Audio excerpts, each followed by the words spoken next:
the President of the Republic of Ghana did deliver a very important State of the Nation address. This address yesterday came with him telling us what's been happening in every sector. But uncharacteristic of how he does it, he started with the security sector. The president drew attention to a very terrible scenario we have in the sub-region. Indeed, he moved forward to say that we are apparently isolated because there has been some terrorist activity in basically all our neighboring countries, which makes it a very difficult situation for us to be in. He promised to fix the security of this country and deal with the problem. I have brought on board a former chief of defense staff. He's done that job several times. He's been former head of human security too. He's done a lot of security work. General Joseph Nunoo Mensah, you're welcome to our front. Very much. General, I hope you are doing well this day. And it's been a long time since we tapped into your wisdom, sir. That is true, but time is moving on, and I'm getting older, so a little bit more quiet than before. But I'm still around and take interest in national issues. Well, then, you really have actually been a man of extraordinary nature, because you do not look extremely old to many people, as your actual age suggests.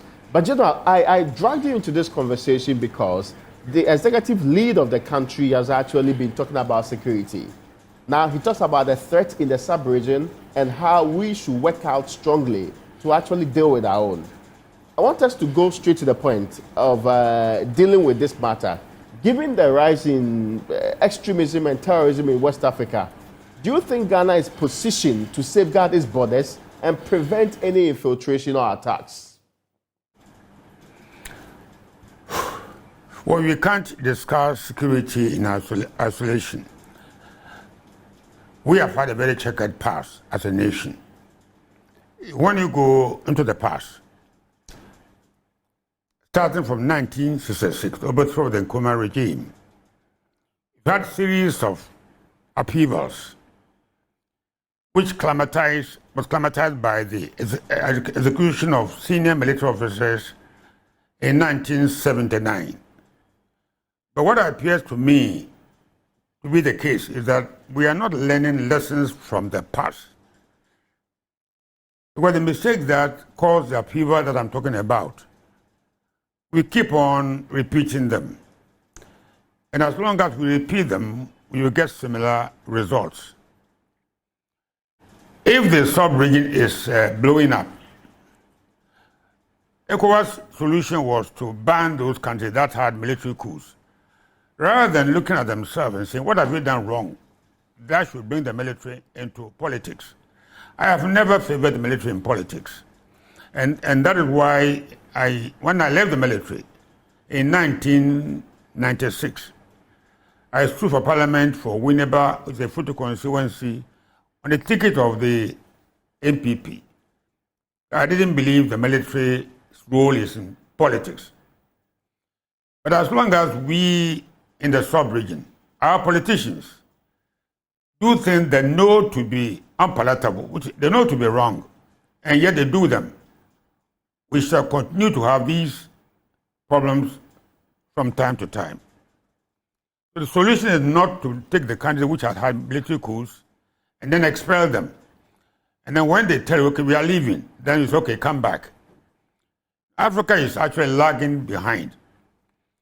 If you look at the past, as I just said, you shouldn't be repeating these mistakes. You can go back, for example, in Ghana's case, as far back as 1979, when the AFIC handed power back to the PNP regime. I was about 42 years old. The new government of the PNP found it wise to retire me at that age.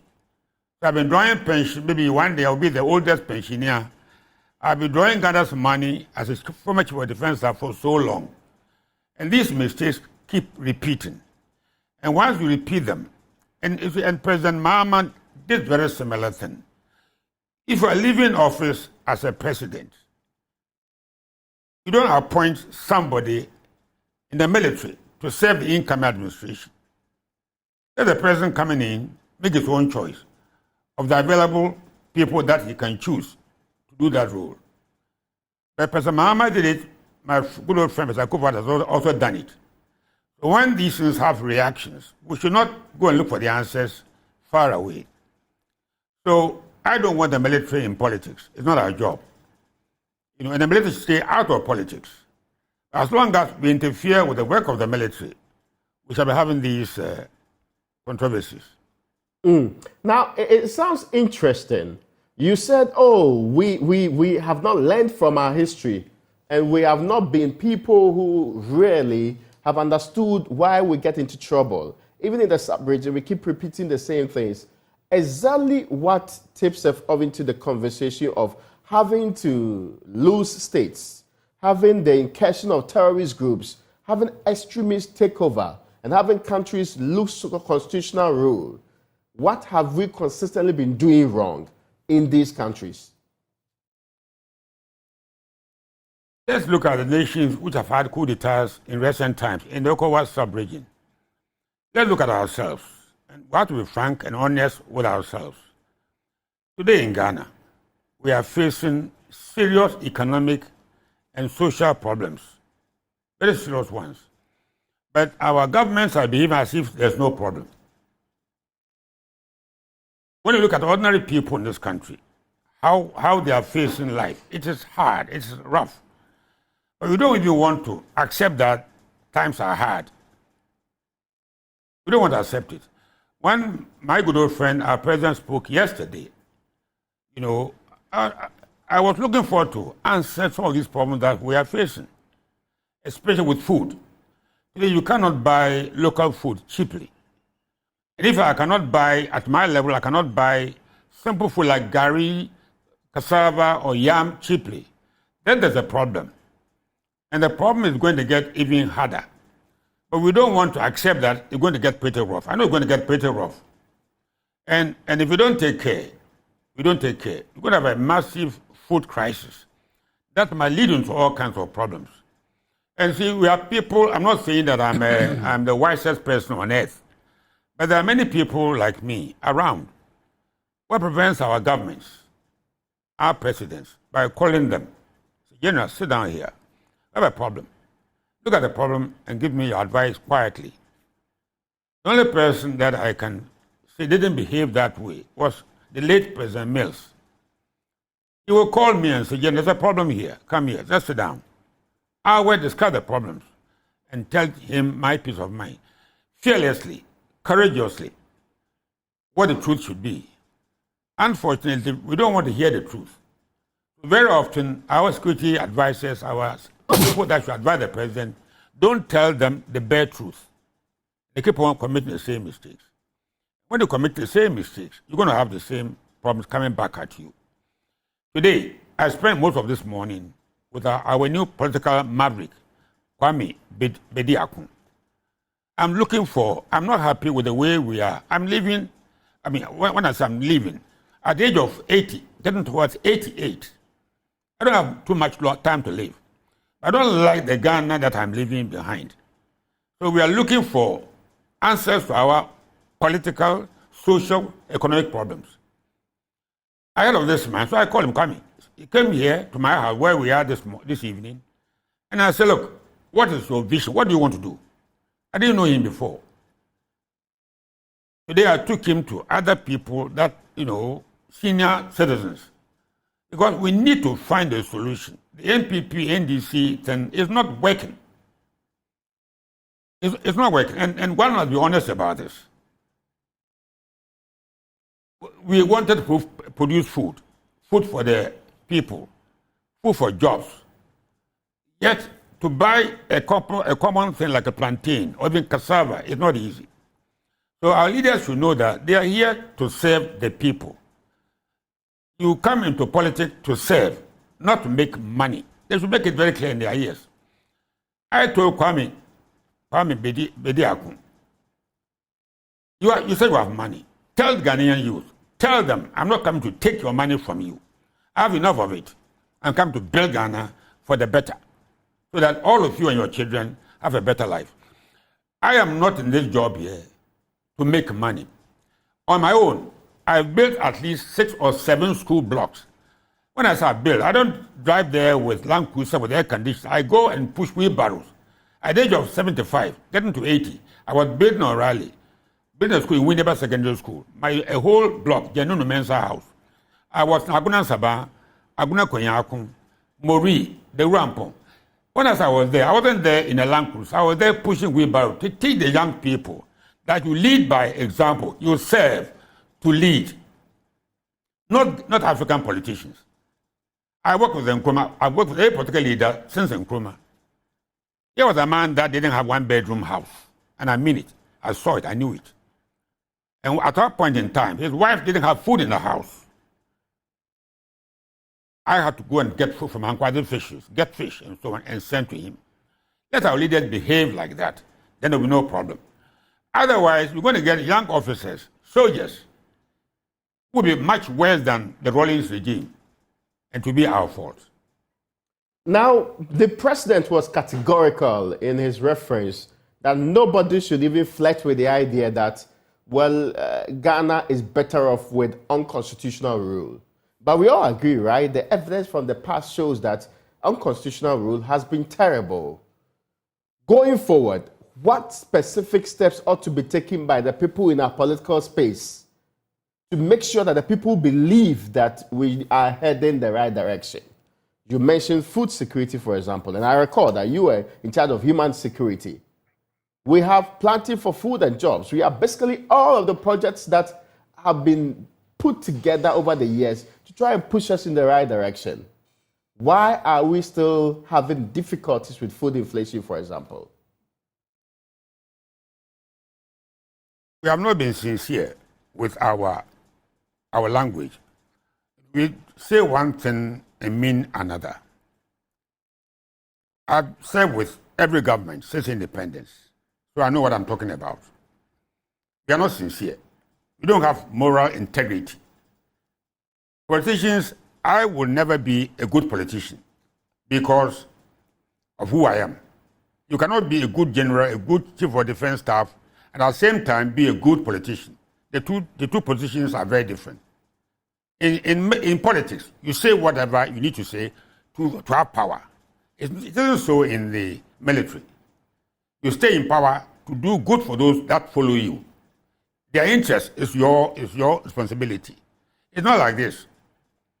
Today, we sit here. I drove to Makola not very long ago, about 2-3 weeks ago, for the first time, from the old Kingsway, Cocoa Board to UTC.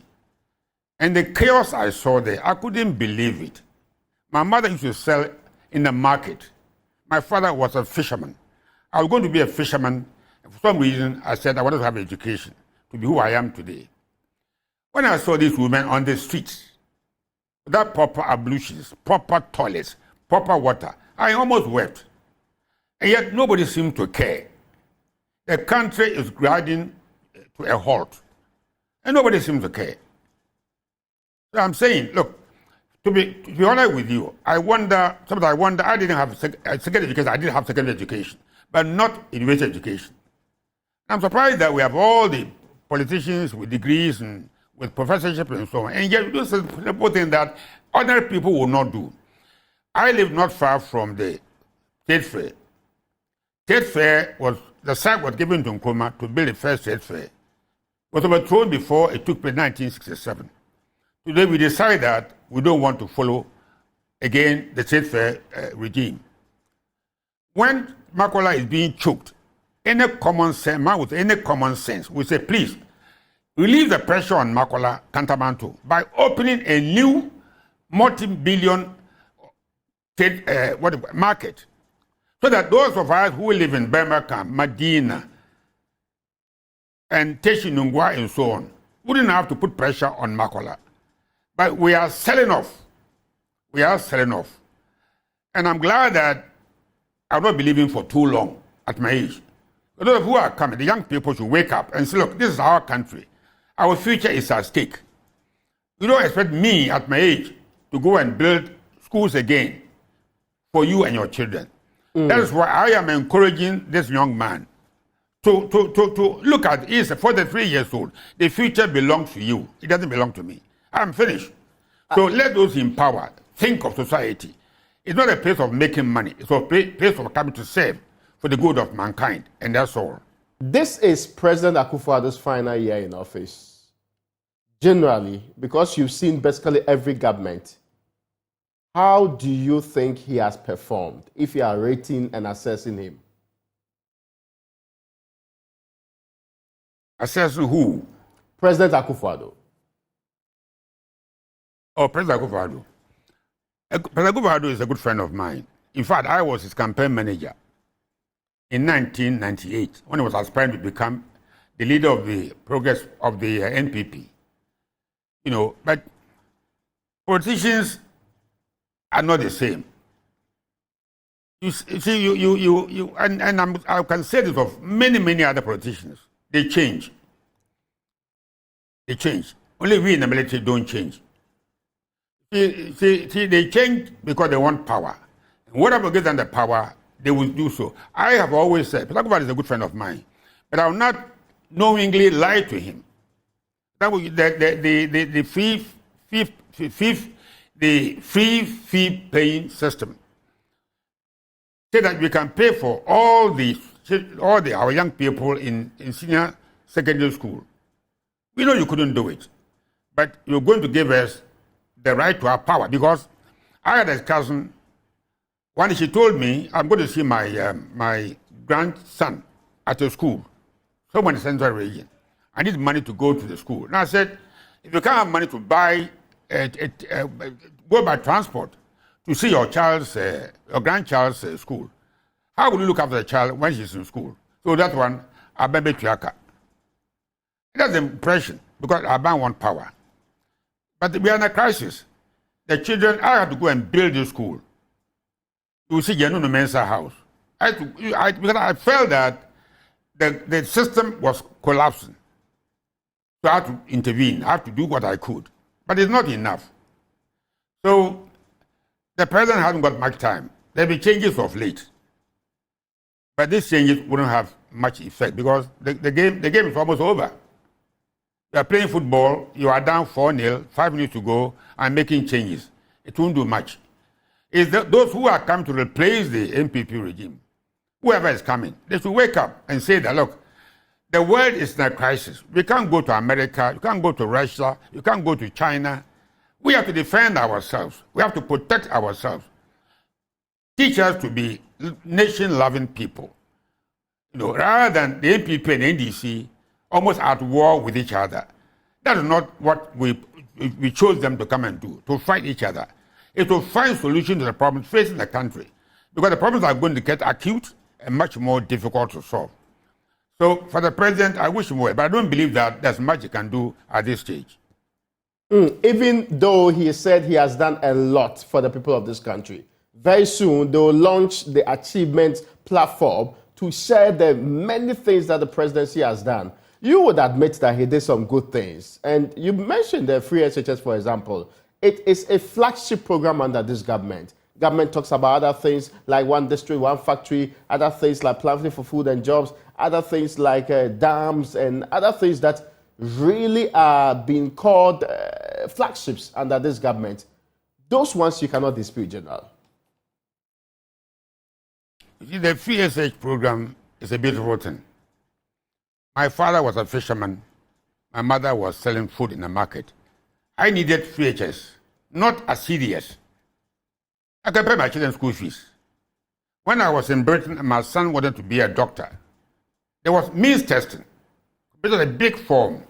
See my income, retired officer from Ghana Army, my other responsibilities, my other children I had to look after. And he had to have his education in medicine free of charge. I didn't pay 1 peso. But if I'm going to say that all of us, ministers, the president, chief of defense staff, their children should join other poor children and get free education, I don't support it. It's not right. Let us help the poor. I would have not been here if I hadn't struggled on my own to get to where I am. But today, if your father or your mother is selling food in the market, there's no way you can become chief of defense staff. You can't make it. So I'm saying you can have a good policy, but how you implement it should be well thought of. I don't know whether, you see, the military is different. The military, you speak your mind. I will speak my mind. Maybe I was born like that. But that is the way I've been trained to do. I want our politicians, our MPs, to be frank. You're NPP member, NDC member. It doesn't matter. When your party is going wrong, don't say that, let the opposition have their say and let us have our way. When the country is going astray, it's not right. So I am saying to you that at this late hour, at the age of almost getting to 88, how long have I got to live? So those of you who are following us, my children and grandchildren, should take charge of the country and make it better for yourself and your children. Finally, advice to those in government now and those in the future. We are going to election in a couple of months, some months, 8 or 9 months from now. What kind of leader should Ghanaians look out for? I have a lot of worries about the election. I mean, the NPP and the NDC behave as if they are at war with each other. I don't know why. I stood for parliament in 1996 for the NPP, and Makama was my opponent. Even so, I was talking as if we were friends. We were political opponents, but not enemies. So I'm saying that if you want to have peace, let's behave properly. Let the electoral commission, let individuals, everybody behave as if Ghana. Look, if you let Ghana go, there's nowhere to go. I am telling you because I've lived abroad. I left Ghana for 10 years. There's no place more beautiful than Ghana. Our leaders might think of the future of this country. Don't think about land cruisers and money. I have a car here which is 46 years old. As chief of defense staff, I was driving that car to work.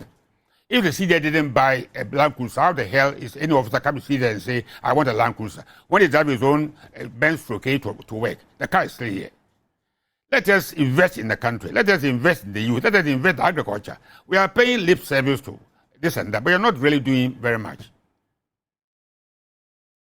There is also an important issue about what role models are there today for young people who are growing up. Do you think the likes of you, who have had long histories in service and all of that, they are still role models for younger people to look up to as they intend to take their places in society?